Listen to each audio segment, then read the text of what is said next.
Hallelujah, জয় যিশু। আমি যিশু নামে আরেকটিবার ধন্যবাদ দিই আপনাদেরকে। আমি বেশ সময় পরে আবার ভিডিও নিয়ে আপনাদের সামনে আসলাম। আমার প্রথম প্রশ্ন হচ্ছে, হবা কেন পাপ করল?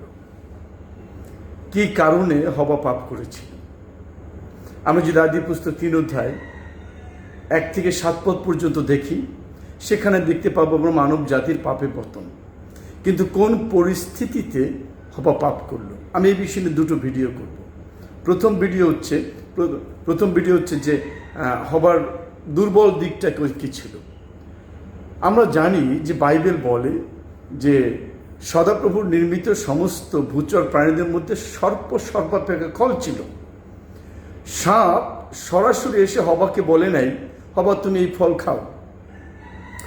এখানে সাপ তার চালাকিটা তুলে ধরেছে। সে যে চালাক, সে যে ভণ্ড, সে যে বিপক্ষ, সে যে ঈশ্বরের সন্তানদের অপছন্দ করে, সে যে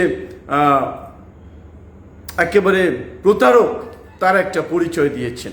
সে এসে হবাকে জিজ্ঞেস করেছে, ঈশ্বর কি বাস্তবিকই বলিয়াছেন তোমরা এই উদ্যানের কোনো বৃক্ষের ফল খাইও না?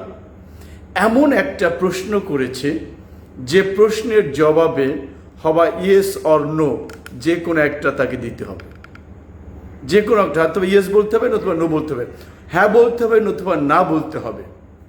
আসলে এই জায়গাতে আমি মনে করি যে শয়তানের সাথে কোনো কনভারসেশনে হবার যাওয়াই উচিত হয়নি। কারণ মানুষ কখনো চালাকিতে তর্ক করে যুক্তি দিয়ে শয়তানের সাথে জিততে পারে না, এটা সম্ভব না। কিন্তু হবা সাপের সাথে যুক্তি তর্কে গিয়েছে, কথোপকথনে গিয়েছে। যখন সর্প জিজ্ঞেস করেছে, ঈশ্বর কি বাস্তবিকই বলিয়াছেন তোমরা এই উদ্যানের কোনো বৃক্ষের ফল খাইও না, এই কথার পরিপ্রেক্ষিতে হবা উত্তর দিয়েছে, আমরা এই উদ্যানের সমস্ত বৃক্ষের ফল খাইতে পারি, কিন্তু উদ্যানের মধ্যস্থানে যে বৃক্ষ রয়েছে সেই বৃক্ষের ফলের বিষয়ে ঈশ্বর বলিয়াছেন তোমরা ইহা ভোজন করিও না, স্পর্শ করিও না, করিলে মরিবে। এই জায়গাতে আমি বলতে চাই, আসলে কি ঈশ্বর এভাবে কথাটা বলেছিলেন কিনা, কথাটা কি এভাবে ছিল কিনা।